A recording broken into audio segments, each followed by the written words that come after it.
las. Maro loatra ny nandratra, maro loatra ny fikapoko ny fiainana tsy zaka. Maro loatra ny akamatsy ana ho tafa. Maro loatra ny fiara misany tsara ho afafo. Tena nijery ny masoandro ary de miaoatra, satria mifantsika ao andofona ny tahotra. Amreto boky natao timy tsaratsara, de zay kely tany any amin'ny lany angalany ohatra. Isan'andro miezaka mitraka nefa mafy, satria vao miratra kely de tonga ndray mipokafy. Olombelona ihany manapomety marahatra, le mitokatokana ao atrano efa masatra. De mifony tanaty alahelo te mifony, sendo sy akovina nandravaka ny taona. Tena niano mba tena namany mba izarany mialahelony zay rehetra mba tsy zakany.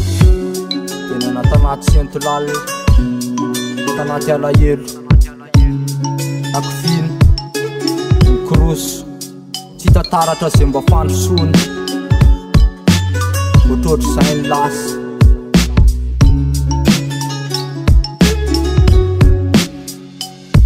Teny ankehitriny efa lasa olatra mifery, refery zay nandrakotra ny tenako teny eny. Tamy fitsarany sasany ny fanambanina, tamy mikapoko ny fiainana sy ny fiafina.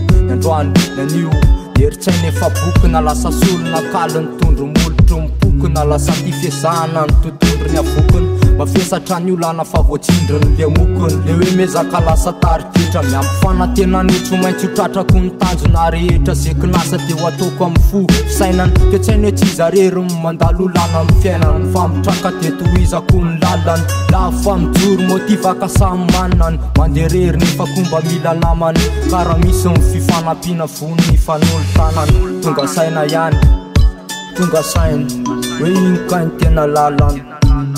Lalany tondra anatanatiny le fahasambarany, tsy voatery hitovy ny any hafa. Ohatra zay ny ankehitriny de no avy sira foana fa ilay, satria ny androana ataoko milay raha de makombola ohatra zay.